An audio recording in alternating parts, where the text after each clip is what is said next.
Вот ты лично знаешь каких-то менеджеров, которые могли бы эффективно управлять государством? Надо крепкий хозяйственник. Ломать не строить. В России невозможно, чтобы за банкира голосовал там сотрудник железной дороги. Суперсовременное децентрализованное государство, там управление там, с помощью каких-то там смарт-контрактов, алгоритмов. Да, безусловно, но нет. Ощущение контракта между там ПВТ, IT и государством. Двойная корова, курица, которая несет золотые яйца. Авторитарный механизм, он, в принципе, там ускоряет развитие страны. Сейчас я отучусь, уеду нафиг отсюда, да? И это печально. В плане профессионального роста тюрьма для айтишников не рекомендую. История белорусского успеха. Лектор или основатель, он там ведет лекцию из камеры на химии. История белорусской мифологии. Надо было ехать крутить Где хвосты Карлом каким-то в какой-то деревне. 11 августа 2020 года сходил в обед, постригся и Издалека. вернулся домой 6 февраля 2021 года. Увидел рождение AI при своей жизни. Есть такая тема вот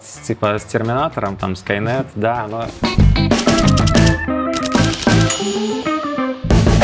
Так вот, перетрем с моими гостями обо всей этой вашей IT-истории. Про стартапы, про единорогов, про тюрьму, про баланду, про бывший ПВТ и нынешний эмигрантский IT-корпус. И вот мы начинаем готовить. Это блюдо французской кухни, и называется оно прям очень просто.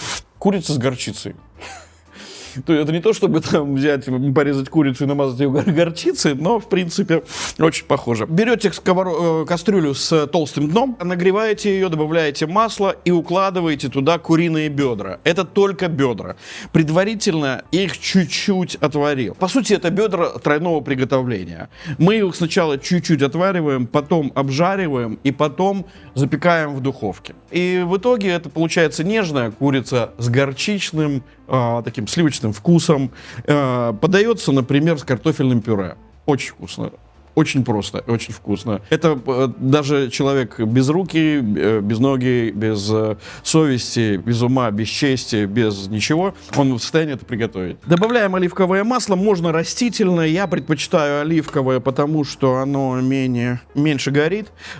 И укладываем курицу кожицей вниз. Это бедра. Напоминаю. Делаем чуть меньше огонь. Получилось так, что они услали дно моей кастрюли. Это очень удобно, потому что второй слой здесь укладывать не стоит, потому что должна курица обжариться. Я порезал чеснок, порезал лук. Сейчас мы, когда достанем курицу, отложим ее обратно и пожарим лук и чеснок.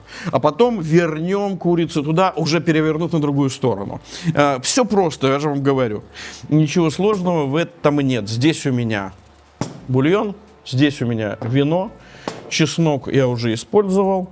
У меня еще есть сливочное масло, горчица, сливки, оливковое масло, соль, перец. Вот, собственно, и все. Картошка уже отварена, и картошка уже ждет своей очереди как гарнир. А еще белорусское IT-сообщество, это было блестящей рекламой белорусских мозгов. Вот прям мозгов, которые вписывались в современный мир. Они меняли правила игры, они меняли сознание белорусов. За каждым из них, а их были десятки тысяч, стояли еще их семьи, которые тоже как бы улучшали свой уровень жизни и свой добробыт. Но в итоге все закончилось так, как оно закончилось. Точнее, я бы не сказал, что оно закончилось. Оно, в принципе, продолжает развиваться, просто развиваться уже на других территориях, с другими правилами. Я хочу поговорить сегодня о тех проблемах, с которыми столкнулся IT-корпус, и о тех историях, которые сопутствовали вот этим последним годам. Потому что мне, например, очень интересно, как произошло вот это изменение не просто в IT белорусском, а в IT мировом, когда из него ушли часть денег, когда все начало переструктурироваться, стали по-другому относиться к развитию. И, естественно, это касается белорусских IT-специалистов. Если раньше они подчеркивали свою белорусскую принадлежность, белорусские корни, и это становилось такой модной фишкой даже в некоторой среде, то на сегодняшний день как-то белорусские IT не сильно афишируют свою принадлежность к Беларуси, и тому объяснений достаточно много, в том числе и участие нынешней белорусской власти в вооруженных действиях против Украины. А еще эта ситуация привела в Беларусь целый ряд российских компаний, которые стали обживать уже наши территории, которые пришли со своими «Газпромами», Сбербанками и прочей историей. Итак, я откладываю сейчас курицу, я обжарил ее с одной стороны, откладываю ее временно и забрасываю сюда сначала лук, потом заброшу и чеснок.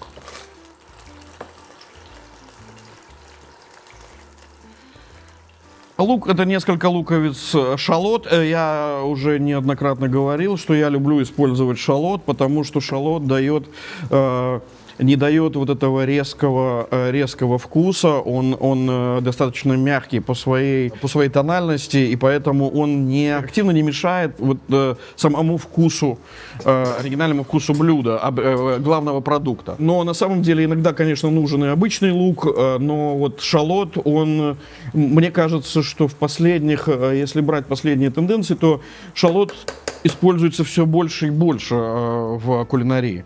Многие белорусские IT-специалисты пошли на работу в русские IT-компании, что меня, не скажу, что обескураживает, но не чувствую я себя комфортно, размышляя об этом, потому что для меня все-таки это была история белорусского успеха, история белорусской мифологии, история создания каких-то серьезных бизнесов белорусами, и не только для белорусов, но и для мира.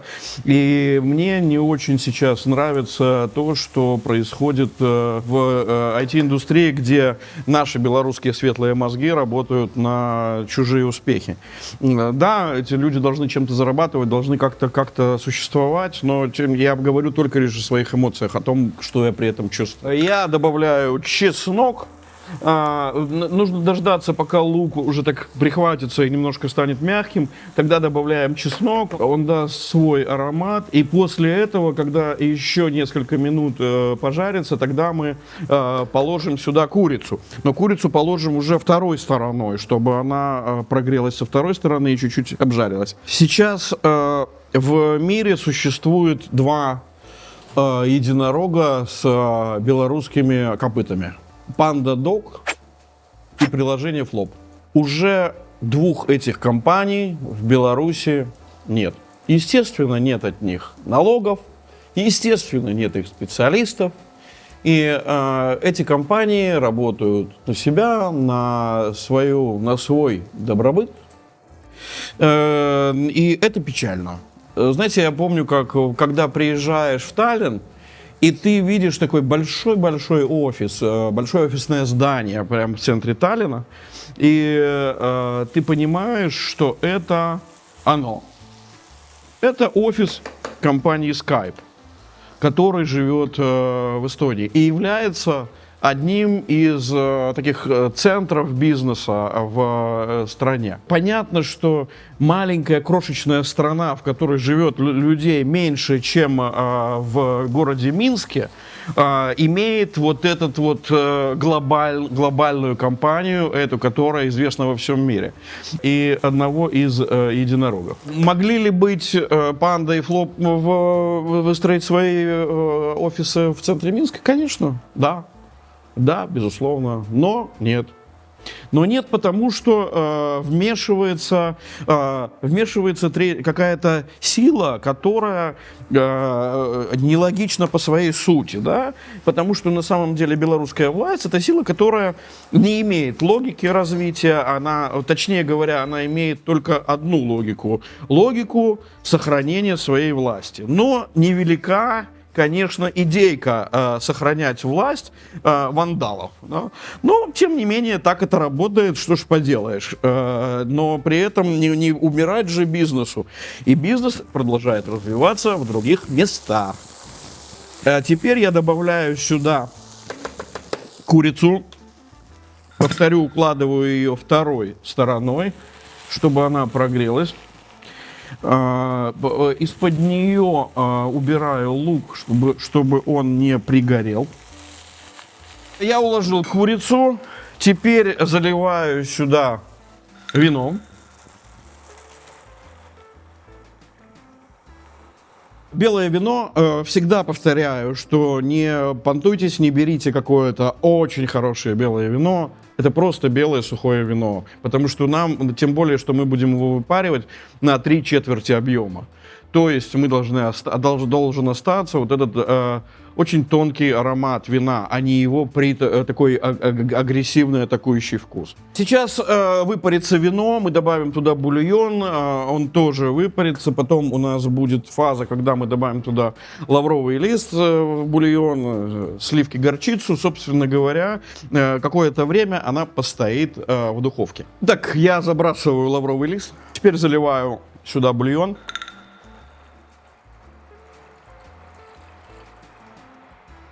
И пока бульон будет выпариваться, я начну говорить со своим первым гостем. А мой первый гость — это создатель стартапа Pitch Андрей Позняк. Привет, Андрей.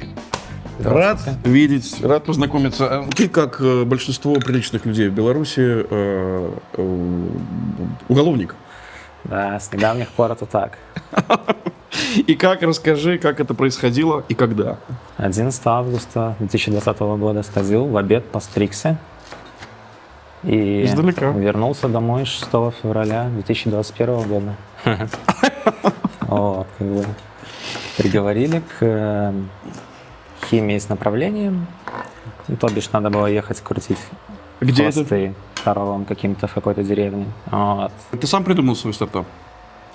С Или друзьями. это У любого стартапа есть как бы команда кофаундеров. Это обычно 2-4 человека. Вот нас в нашем случае 3. Как это происходило? Сидели в баре. Гарное начало, как всегда. Да. Ничего нового, в принципе. Сидели в баре и обсуждали проблему того, что нам не хватает времени для того, чтобы читать все, что мы можем и хотим читать, да? То есть полезную информацию, там, статьи в интернете в основном. Вот. И это было достаточно давно, еще на самом деле до выборов 2020 года. Basic, там, самая straightforward, простая идея была, чтобы слушать вместо того, что читать. Да, потому что, в принципе, тогда уже начиналось потиху движение технологий там, синтезирования текста в речь. И вот мы потихоньку начали думать в эту сторону. Перед 2020 годом начали уже работать, то есть над первым прототипом. Потом по вышеописанным причинам пришлось сделать паузу в развитии продукта. А там вы получили первых 2 раунда финансовых, да? Там что-то больше $500 000. Это было до... Это было уже сильно после. Да. Потом, когда я уехал из Беларуси, у меня оказалось много времени свободного. Тоже, да, как бы есть кому сказать спасибо. И я плотно взялся за это дело, то есть посвящал уже все время этому проекту. Мы собрали хорошую версию MVP, привязали там подписочную модель, чтобы можно было как-то зарабатывать, показать какой-то трекшн, и пошли уже к инвесторам в Киеве. То есть наш раунд был закрыт в 2022 году. И сейчас это какая фаза? Ну, сейчас мы прибыльные, масштабируемся. В этом опыте есть вообще что-то полезное? Или ну его к черту? Блин, смотря сколько это длится. То есть вообще, ну его к черту. Ну его к черту, потому что как бы наши тюрьмы это... Ну да, не Это очень. не тюрьма в Скандинавии, там, не знаю, или еще где-нибудь. Мороженое не дают. Мороженое не дают, мягко говоря, да. Человек ко всему может адаптироваться, и если очень-очень сильно постараться, да, это уже зависит как бы от настройки каждого, то можно постараться из этого что-то полезное извлечь. То есть вот я провел в застенках полгода, и вот мы, кстати, да, незадолго до того, как я оттуда вышел, с одним товарищем оттуда общались, и я уже говорил, посмотри, полгода, я еще могу там натянуто списать, там, что-то новое узнал классных людей, там, подумал, хорошо разобрался, там, да, о каких-то вещах.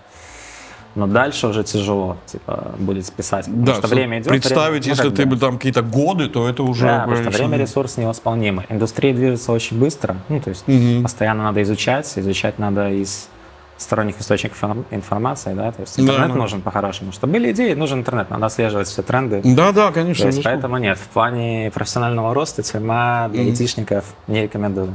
В плане каких-то более философских вещей еще окей, пока. Так, добавляю сливки. И добавляю горчицу.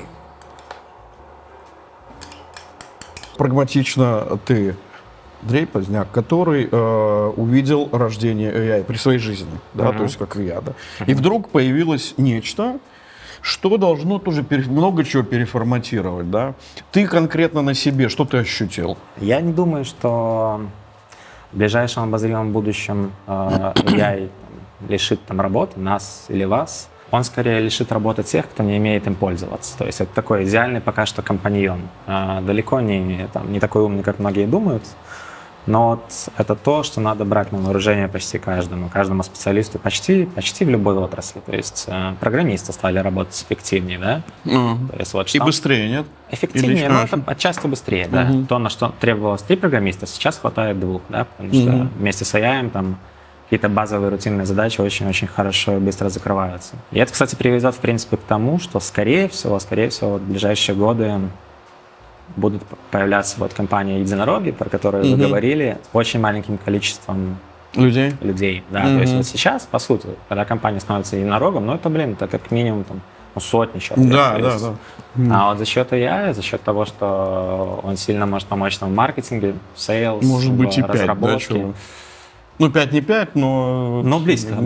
Да, вот это будет, я думаю, в течение буквально вот нескольких лет вот такие примеры будут. Для меня отрекламируй свой стартап. Что это? Что мне ты можешь дать?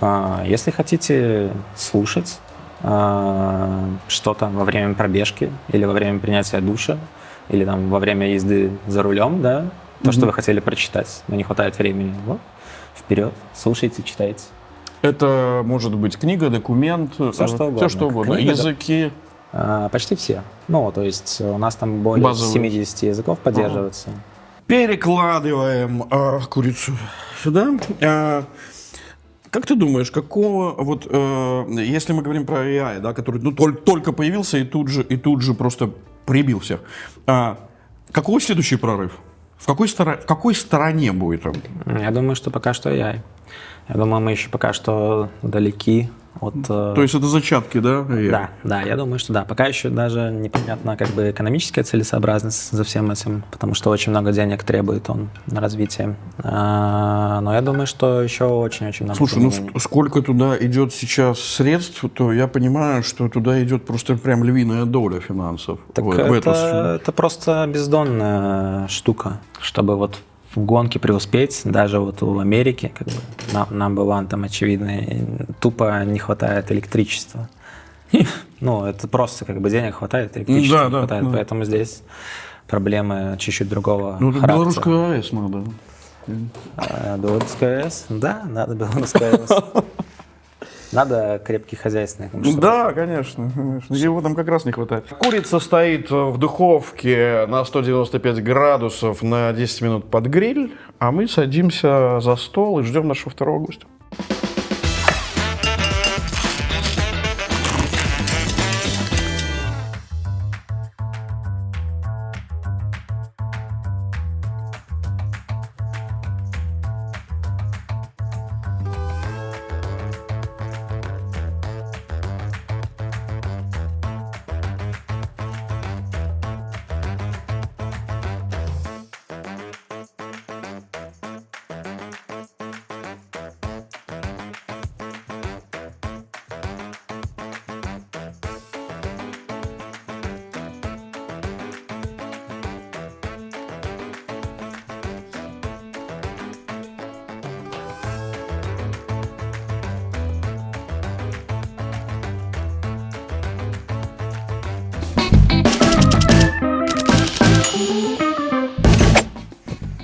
Валерий Остринский.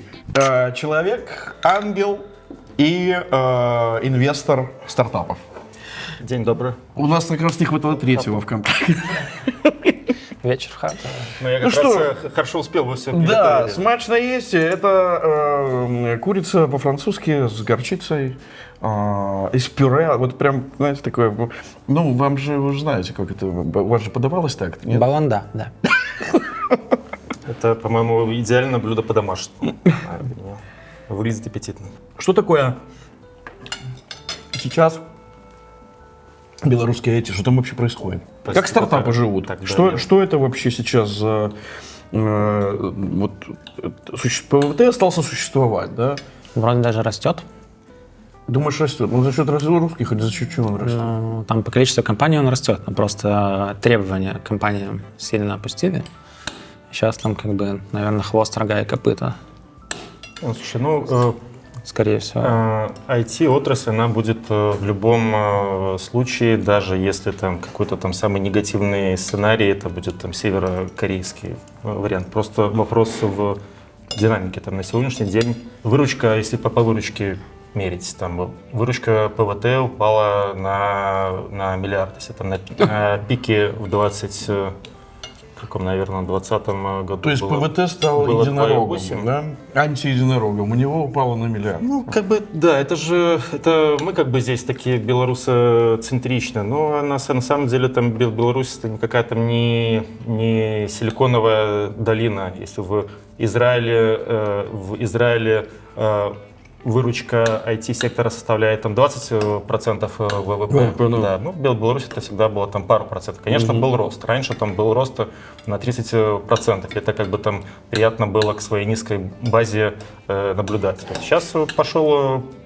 спад, да, на миллиард упала с 2,8 до 1,7. Но все равно она там не умерла. Я все время думал, почему власти не разворачивали вот такой ПВТ для всей страны, для всей индустрии, то есть, или это политический момент, то есть мы будем отбирать туда каких-то там доверенных, проверенных, или как это? Не, я думаю, ну здесь точно не было там никакой там коррупционной там составляющей, по крайней мере, я такое не слышал. То есть, ну, декларировалось, что ПВТ это какая-то будет стартовая площадка, давайте мы вот посмотрим. Но для всей экономики убрать там подоходный налог и сделать такую налоговую базу, как ПВТ, ну, это был бы сильный такой удар по доходной части. Поэтому как бы ПВТ была классная площадка, такая экспериментальная. Вот этот эксперимент удался. Что сейчас происходит? Ну,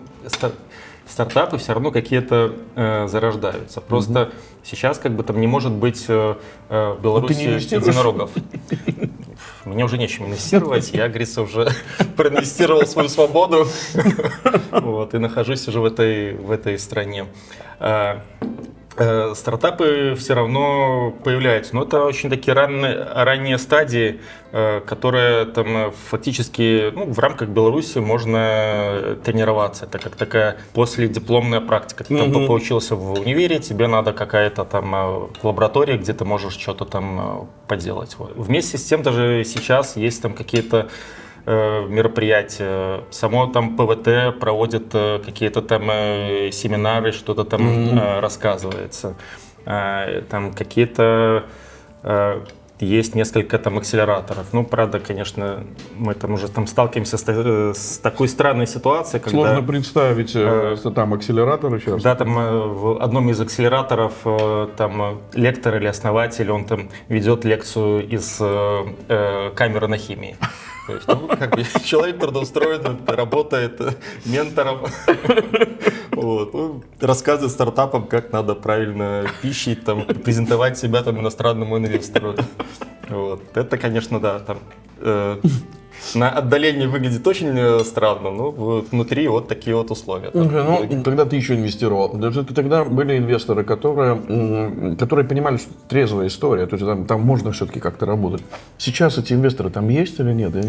Странно сейчас это спрашивать даже. Мы когда развивали там нашу сеть, основывали нашу сеть там бизнес-ангелов, у нас на пике было 100 человек там инвесторов. Ну и я когда там менеджерил этот проект, я больше набирал, так сказать, инвесторы тоже у нас проходили определенное собеседование. Вот, и мы хотели сформировать такое комьюнити, в том числе и ценностно ориентированных людей. То есть как бы инвестиции на ранней стадии это не всегда там про деньги, про доход, да, там это, конечно, все классно. Но иногда это просто про какую-то там социальную движуху, и как бы люди появляются с деньгами. Один путь можно пойти поиграть в казино, а вот есть более такой позитивный сценарий, можно собраться в хорошей компании, посмотреть интересные ребята, там давайте проинвестируем. Это как бы эта штука работала. И у нас на пике было 100 человек где-то в нашей структуре. Сейчас тех, кого я знаю, где-то человек 5 осталось в Беларуси. Ну, это, конечно, касается инвесторов, там, людей, у которых есть какие-то активы, они, в принципе, с этими активами могут жить там в любом там безопасном месте. Ну, вот пока ситуация такая. Поэтому кто сейчас там может инвестировать в белорусские проекты, ну, не очень понимаю. Ну, конечно, там проекты, которые там направлены на Россию, это, конечно, не корны, там, не проекты, которые там могут изменить мир. Там, вот. Ну, какие-то бизнес-проекты, конечно же, есть, и они и будут. Вот вы были участниками этого процесса, да, то есть процесса такого становления такой большой индустрии. Пусть она, конечно, не такая большая, как там в других странах, но тем не менее, по белорусским меркам большая. То, во что она превратилась вот после этого взрыва, да, это у вас что есть, скорбь или, ну, сожаление, или дано его? Нет, скорбь и сожаление, конечно. Ну, как бы, я в айтишке работаю достаточно давно, года с 11-го, да, и мы всегда работали с западными заказчиками, условно, там, или с западными партнерами, и мы всегда очень старались, да, то есть, если было у кого-то предубеждение по Беларуси, там, да, еще с отголосками Советского Союза, да, то есть мы старались их, как бы, мы старались это зафиксить, то есть, когда приезжали к нам делегации, мы их водили по хорошим заведениям, ну, то есть, мы там реально тратили на это силы, время, да, то есть объясняли, показывали, да, что мы там не просто там, типа, ну, там, я не знаю, там, программисты там дешевле. Гордость была. Короче, работали на репутацию, очень много, да, то есть работали на репутацию, и, в принципе, что-то получалось. Даже чуть-чуть в Кремниевой там долине, в принципе, Беларусь отчасти был там знак качества какой-то, да. То есть, как бы потом за пару дней это все очень легко, оказывается. Легко разбивается, Да. Это пугает. Как сказать, ломать не строить, да. Ты относишься как к чему? Приключению? Опыт получили шикарный. Ну, об этом жалеюсь, но какой смысл там строить свой там остаток жизни там на каком-то сожалении? Ну, было классно. Сейчас ситуация другая. Вы находились внутри, вы понимали, что, ну, в какой-то момент может, вот эта фигня вся произойти? Честно, Или нет. не было ощущения? Я нет. Такое было ощущение, что все это может быть эволюционным путем, что вот мы находимся, да, в каком-то своем пузыре, странные дела творятся вокруг, но как бы этот пузырь, в том числе там всем выгодно, в том числе и представители там власти, тоже там Янчевский, он там оберегал, как бы там, чтобы там особо туда не лезли ребята там менее там адекватные. Вот, и было ощущение, что это такая лаборатория, которая вот может потом какой-то этот опыт вот перейти на всю страну. У меня ощущение, что внутри вот ПВТ всего этого был какой-то заложен огромный парадокс. И скажу даже такую там крамольную мысль. Даже было какое-то внутри одобрение вот той системы, в которой мы живем. Потому что как бы в авторитарном обществе проще делать какие-то нововведения, связанные там с государственным регулированием. Вот. Например, то, что там начали вводиться декреты, то, что там в 2017 году сделали там супер прогрессивные там, декреты, криптовалюты, там, и английское право. То есть в нормальной демократической стране, чтобы вот это сделать, это там, ну не знаю, там какие-то там года или десятилетия нужны были. Здесь там подготовили аналитическую записку, там правильно занесли, там на это посмотрели, подписали, и все. И мы как бы там впереди планеты всей, как бы на острие технологий. И вот это, Ну, по крайней мере, у многих моих знакомых было даже вот некое одобрение вот этой вот ситуации. Да, пока так, но вот этими авторитарными механизмами он, в принципе, там ускоряет развитие страны. Ты же был на поселении. Ну да. Похимичил в деревне, да. И как там было настроение? Слушай, ну, мне, конечно, тяжело вас разочаровать, что там так все это плохо. На самом деле это один Так нет, я знаю, там деревня и деревня. Не, ну у меня было... я эту деревню там мог выбрать сам. То есть у меня была домашняя... Вот, видишь, какой либеральный. Да, у меня была домашняя химия. Тогда Домашняя это никого не химия, поселение. да, домашнюю химию ты можешь там поделить сам, где ты хочешь находиться. Вот. У меня там с детства были там очень там, теплые воспоминания о там бабушка, деревня. Вот. И вот эта вот вёска, вёска Барова, где там мои там дед, бабка родились, куда я там каждое лето ездил. Вот. У меня там как бы были там такие там эмоциональные отношения. Гродненской области, Ивский район. Ну и когда у меня появляется альтернатива выбрать место, там, чтобы там не оставаться в Минске, я думаю, ну окей, там такой жизненный опыт, поживу-ка я в вёске. Фермер, побуду-ка я фермер. Да. Вот, и как бы, ну и жизнь как на самом деле, как практика показала, что вот на отдалении от власти, от цивилизации, ну, было довольно там комфортно. Да, ты там понимаешь какие-то эти свои там ограничения, но ты находишься, это была идеальная ситуация для внутренней иммиграции. То есть, ты там в своем бабле сам там выстраиваешь вот эти вот там эмоциональные моменты, физический труд. Много в таких странах был, там больше 80 везде, там как бы большой период жизни в путешествиях я провел. Меня всегда, когда в Беларусь возвращался, вот это вот какую-то там закрытость людей всегда там удивляла. Люди там не улыбаются, вот там как бы нету там зрительного контакта, там как бы там не смотрят. И вдруг в 2020 году я прихожу там в магазин за продуктами, вот, и понимаю, что я, значит, встречаюсь с людьми глазами, они улыбаются. Вот это для меня тогда было, конечно, какое-то такое откровение, что вот у людей появилось какое-то совершенно другое состояние.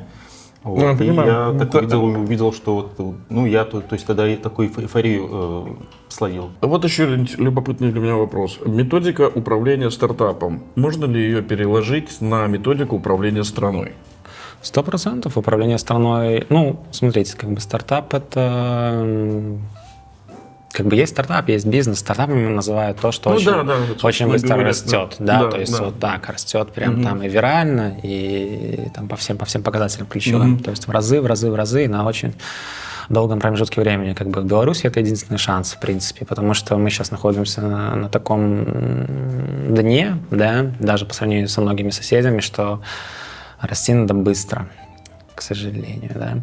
И это менеджмент, это обычный менеджмент. То есть менеджить тяжелую корпорацию, большую, там, многотысячную, я думаю, не сильно там легче, чем менеджить страну, потому что надо грамотно настроиться. Слушай, ну любой стартап когда-нибудь переходит уже в такую бизнесовую модель, когда там основателя стартапа зачастую, как правило, меняют там на такого операционного директора, который знает. Выходишь на биржу, потихонечку начинается. Поэтому сказать, что можно в таком режиме прямо такими большими там, категориями, как страна управлять, ну, не знаю, это был бы, конечно, интересно, там, эксперимент. Вот, ну, это та же ситуация с Павлом Дуром показывает, что еще там страны глобально не готовы там, к тому, чтобы там всем работать совсем там как стартап. Все равно есть какие-то свои там нормы, рамки. У авторитарного режима он, соответственно, защищает свою базовую модель. Демократическая страна защищает свою модель, к которой она привыкла. Вот, и дать возможность там поломать все. Что Беларуси надо упразднить, а что прокачать? Контроль. Упразднить как можно больше контроля, как бы это грубо не звучало. То есть надо передовой опыт перенимать, да. То есть я по поводу там невозможности не соглашусь. То есть как раз-таки, чем ниже ты находишься, тем быстрее и выше можно агрессивнее совершить толчок.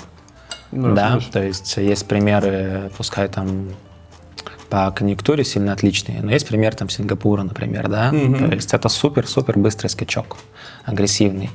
Есть пример там, да, Польши, да, то есть тут ничего не надо придумывать, тут надо просто посмотреть, какие они ошибки допустили. Вот. И чем ниже страна находится, тем выше, да, и агрессивнее может быть рост, да, там в разных отраслях. С низкой базы всегда проще расти. Да. А дальше мы, вот, как ты говоришь, меняем там фаундера SEO на там, операционного директора, да, и дальше уже как бы страна уже должна как бы развиваться. Но Да. Вот, то есть талант менеджера нужен как бы образованный человек, говорящий на английском языке, читающий хотя бы книги. И менеджер должен понимать, что он менеджер. Вот его взяли на какой-то отрезок времени, у него такие вот KPI. у меня вот это было ощущение, когда появился Бабарика, и вдруг я вот увидел, что а ведь это может быть такой просто какой-то спокойный, медленный менеджер, который чего-то может вот так методично, бесконфликтно пройти. Вот это от него было такое вот ощущение. И было странно для меня, что люди, которые без любого там экономического образования, без подготовки и прочее, говорили, да, мы вот за него. Мне друг, который работал в это время журналистом в России, он сказал, я первый раз вижу, чтобы рабочий железной дороги, это было в программе, там какой-то стоял с гаечным ключом и сказал, я за Бабарика буду голосовать. Он говорит, у нас в России невозможно, чтобы за банкира голосовал там сотрудник железной дороги. На самом деле, я этому тоже сильно удивился. Ну, я уже в деревню начал переезжать еще с времен ковида. Вот, и как бы там наблюдал трансформацию людей. Там. И меня тоже очень там удивило, когда там простые деревенские жители, они там вот как-то эмоционально реагировали на вот демократические вот эти вот тренды. И то, что большая была поддержка у Бабарика, там начали организовываться команды сами, которые там его там, соответственно, поддерживали. Но вот это вот для меня, да, было такое открытие. Что людям надоело? Люди хотели вот спокойного, нового, уважительного отношения там, к себе. Вот этот наш IT-сегмент, в котором вдруг появилось большое количество людей адекватных, что это могла бы быть некая такая кузница для кадров, в том числе и которые могли бы, часть из них, да, могли бы управлять экономикой. Как бы Во всяком случае, это современно мыслящие люди, в отличие от тех, современно мыслящие, если люди получили опыт в менеджменте хороший, разносторонний, да, 100% можно. Да, я бы там не выделял бы, что вот именно там IT-отрасль имеет какой-то там абсолютно там другой набор скиллов, которые они там подходят для госуправления. То же самое там и в государстве, там если поменять KPI, так сказать, базовые вот эти вот требования, то вполне может там и большая часть людей, которые работают уже в этой системе, ну, к тому же там сейчас система хорошо управляется. Ну, когда будут там изменены вот эти вот цели, которым они должны. То есть эти же люди вполне могут выполнять правильные задачи. Насколько трансформация государства была в тренде обсуждения среди IT-специалистов? Я всегда был за диалог государства, там, чиновников. И даже когда мы там проводили там сессии про стартапы, где там стартапы питчили свои идеи, там инвесторы их слушали, я приглашал туда чиновников. Приходил, например, там Шульгин Константинович, министр связи нынешний. Вот. Как бы мне тогда казалось, и как бы и сейчас там тоже так, я думаю, что здорово, когда они тоже погружены и видят вот это все. Вот меня приглашали в Академию управления там, читать лекции про венчурное инвестирование заочникам. Понятно, что какие там заочники... Из поселения? Нет, еще до этого. Это было, я рассказываю про период иллюзий. Вот. Тогда был период иллюзий, что это и как бы, рассказывали, показывали, что вот мир движется в этом направлении. Вот, поэтому, конечно же, заниматься трансформацией общества должно, в принципе, все общество, там, не одни там айтишники. Вот, и чиновников тоже надо в том числе там увлекать. По поводу, переноса опыта, чутка тяжело. Тут проще, на самом деле не проще, а нужно просто как бы работать с тем, с чем надо работать. Определение правильных целей. Что мы хотим? Мы хотим, чтобы там в чтобы страна росла там экономически. Что для этого надо? Надо, значит, то-то, то-то, то-то. Там. И вот как бы вот эти цели, когда определены, там, а не стоит какая-то там цель, там, которая не соответствует вот этому там, экономическому. Вот ты лично знаешь каких-то менеджеров, которые могли бы эффективно управлять государством? Не, ну я вполне верю в Бабарика, сам его знаю, как бы, и я понимаю, что человек с таким менеджерским опытом, ну, опыт должен быть в управлении. То есть я вполне его как главного менеджера государства вполне его вижу. И команду он тоже и собрал хорошую, может собрать. А ты, Андрей, знаешь? Да, менеджер, SEO любой крупной компании, да. Выросший от нуля там, до миллиард плюс. А насколько такие специалисты могут быть заинтересованы в том, чтобы... Или Чисто альтруизм, это точно не деньги. Ну да. Да, конечно. Но это как бы помочь Беларуси. Пока что это можно продать им. Ну и плюс это там классная, амбициозная цель там, для человека. То есть, как бы, если ты понимаешь, что ты ввязываешься в социальный проект на 5 лет, не на всю жизнь, ну, вполне можно эти там, 5 лет провести там, в таком стрессовом режиме и поработать, чтобы вот достигнуть таких целей, и потом, чтобы там твои там дети, внуки сказали, ну, батя, молодец. Да, но это вот на самом деле крутой соблазн, когда ты вдруг понимаешь, что ты можешь поучаствовать в изменении страны так, как ты хочешь. Да? То есть сделать то, что ты хочешь внутри страны. Это уже никогда не... У нас 30 лет даже близко никаких шансов не было, да, на это повлиять. Что для вас вкус счастья и почему? Да, черт Ну, для меня, наверное, тогда лесная земляника. Вот, она очень ароматная такая, и когда ты там сам можешь ее там собрать в лесу, плюс там вот окунуться в какие-то в такие простые вещи, там птички, природа. Да, земляника. А еще у нас росла это, растет еще, конечно, да. Я уехал, а она осталась. Это полуника. То есть это смесь земляники и клубники, наверное. Да. У нее вообще такой уникальный вкус. Да. Это очень достаточно редкая история. Как бы. Но он самая душистая такая. На Гроднище она растет. Колбаса брауншвейская пойдет. Я как раз 4 года мяса не ем. Ну, об этом думаешь постоянно, да? Ты работал с психологом? Вкус детства просто. Ну, спасибо, что рассказали мне про ваши тайны айтишного двора, потому что какие-то вещи были для меня важными, потому что я не все и не всегда понимал. Спасибо, и что вы поели со мной. Да, и вам спасибо за такое угощение. Это для меня как раз какой-то вкус, наверное, детства. Пюрешка, курочка такая, да. Мама такое готовила. Вкус счастья, да.